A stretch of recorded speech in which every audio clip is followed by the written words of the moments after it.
Hello everyone. So this is a post-market analysis for the 24th of September for NASDAQ.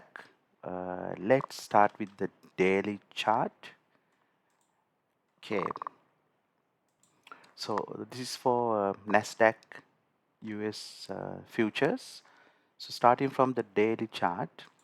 So when in the pre-market analysis, what we informed the group and the team was the daily bias was neutral.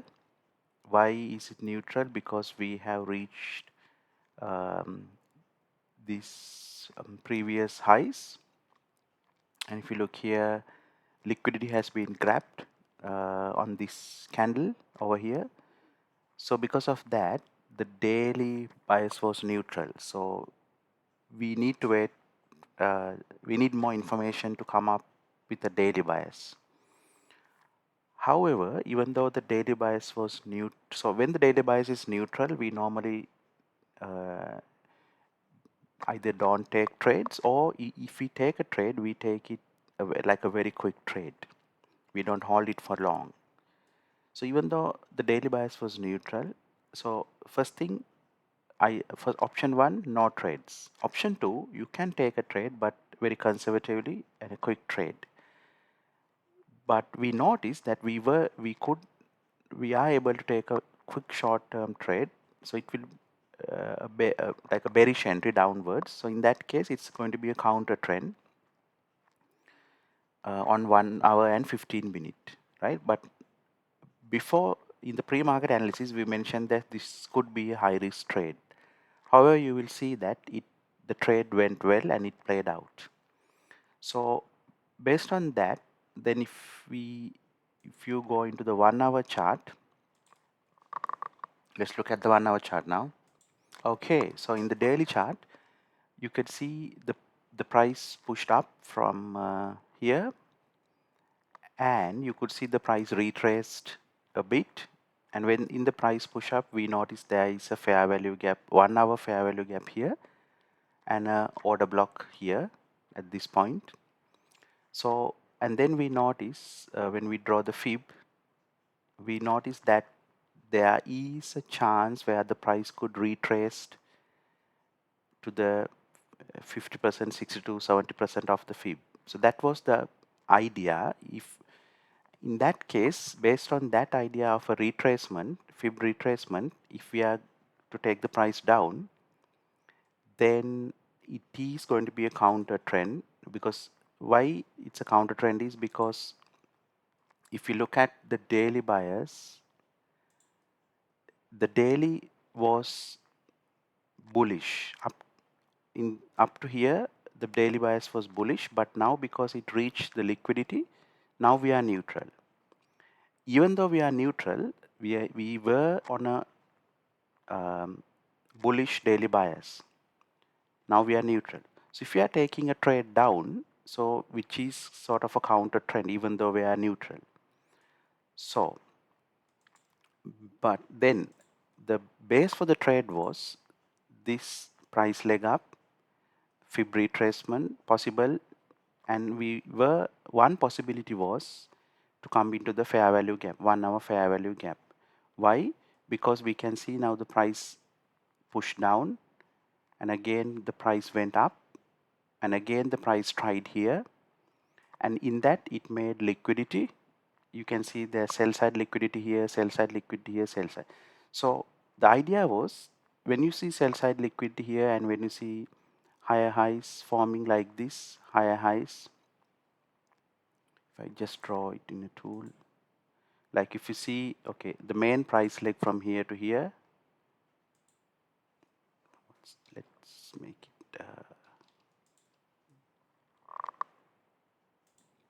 so if I draw it again, so you can see the price went up, breaking this higher high over here.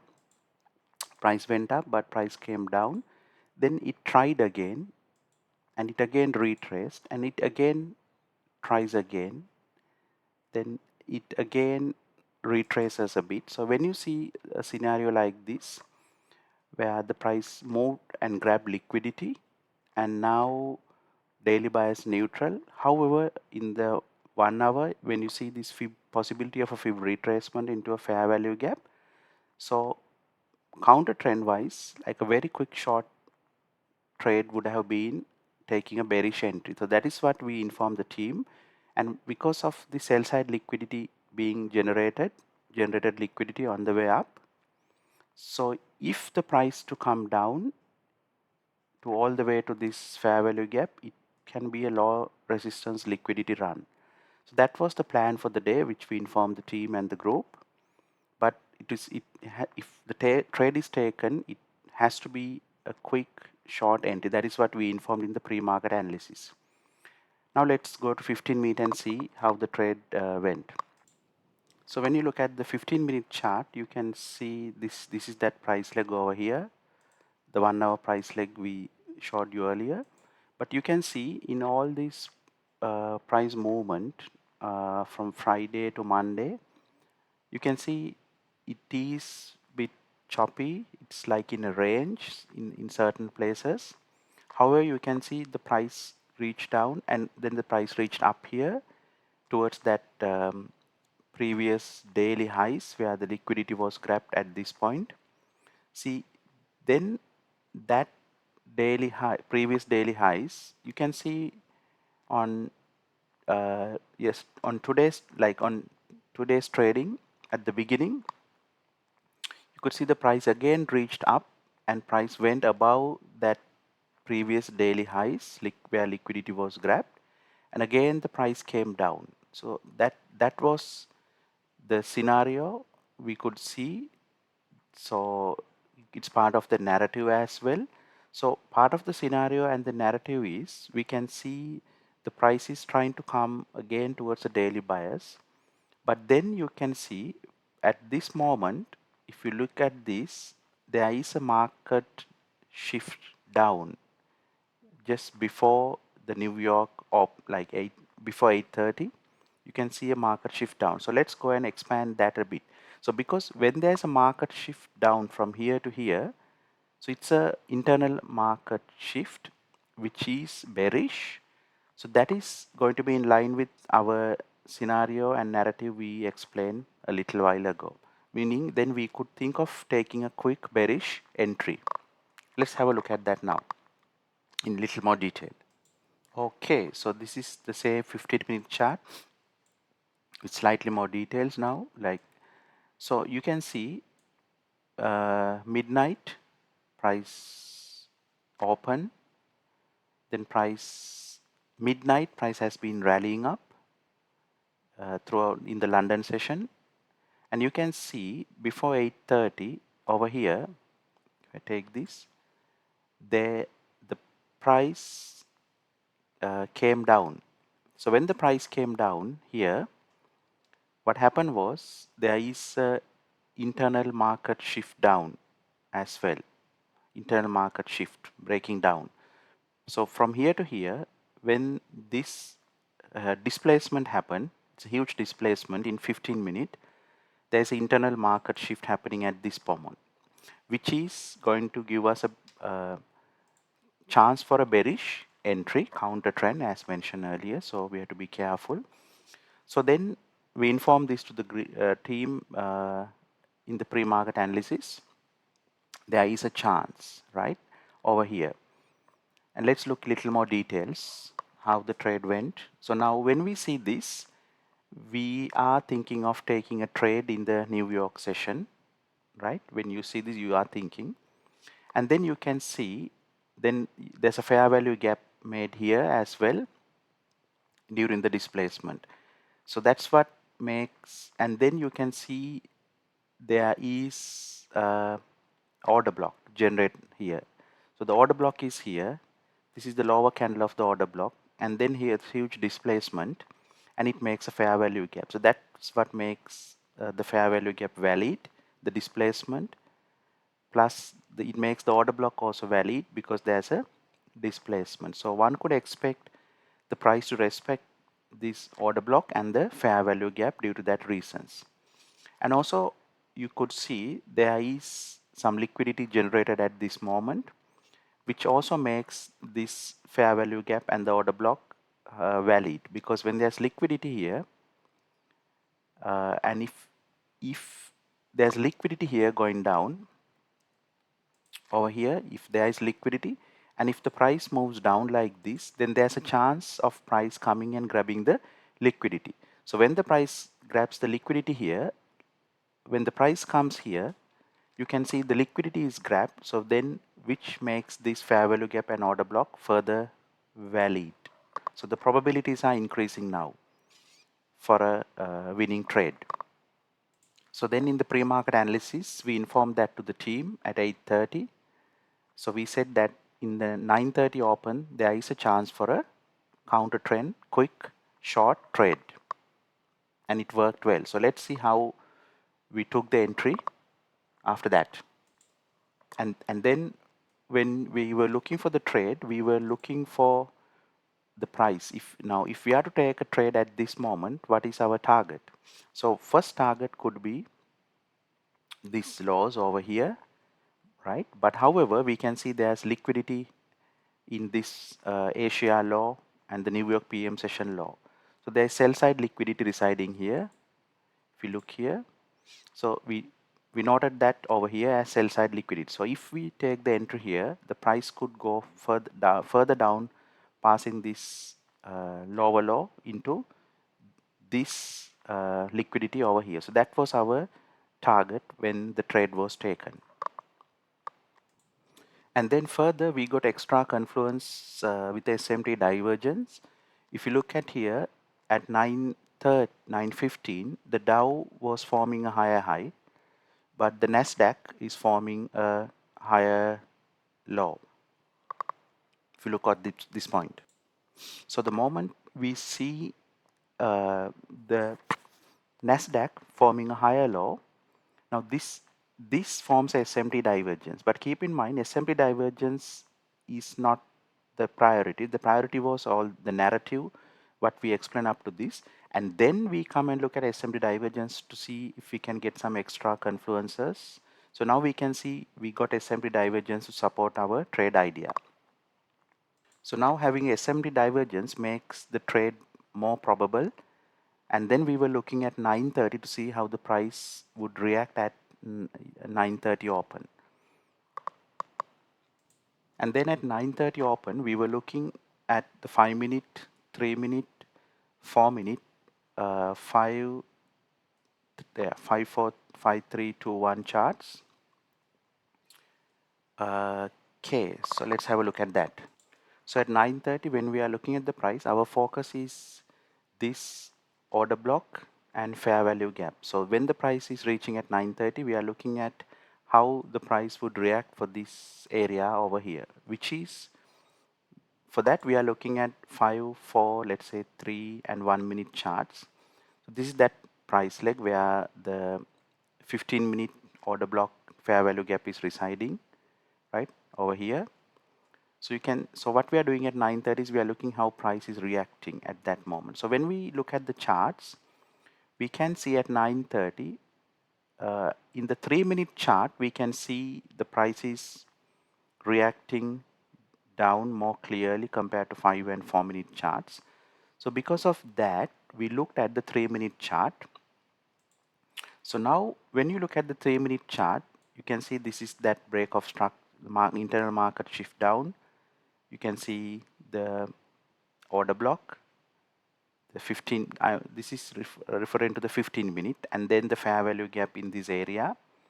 So with that in mind, we are thinking if the price is bearish, we are thinking the price should respect this order block when the price come here, right? And then we can see when the price come here, see the price is respecting that order block, and you can see there's a huge push down in a 3-minute. There is a push down here.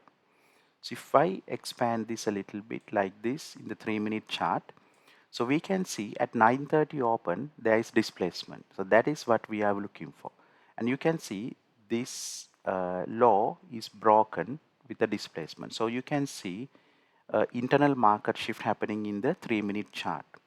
So when this internal market shift happens and when there's displacement, and then if that displacement is making a fair value gap, as you can see there's a fair value gap here at this point, and now that 15-minute order block and fair value gap has been respected. So it's fractal in nature.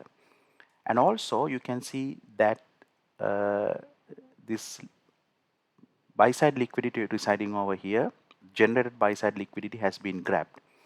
And after grabbing this buy side liquidity over here, when the price grabs it and when there's displacement happening like this and the price is fractal, so we can see that it is forming a high probable entry over here. So once we see that, when we see this fair value gap, that is where we would place our entry. At that moment we inform the team that one could place a trade entry here to be without being greedy. You can place your trade entry at the beginning of, let's say, where the fair value gap has been made, because the price is fractal. So this is where you would place the trade, and your stop loss, let's see where we could place the stop loss, and your stop loss can be above this candle which form the fair value gap over here.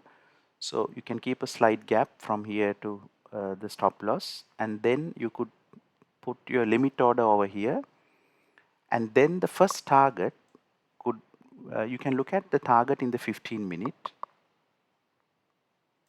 So to gauge the target, when you look at the 15-minute, you can see your first target can be this law formed over here. If you take this trade, it's risk to reward of 3.89. But as you can see, there's liquidity residing here. You could take partials over here. Let's see, if you enter 2 contracts, you can release 1 contract here, take profit, and keep the other contract running, expecting the price to clean this sell side liquidity, which is what happened. Then in that case, it's the remaining will run for a 1 to 5, 5.4 is to reward. So that's how you look into the targets. And now let's go back into the 3-minute chart. So in the 3 minutes, then you put a limit entry and you wait, and then the trade and we entered into the trade. We passed that into the group.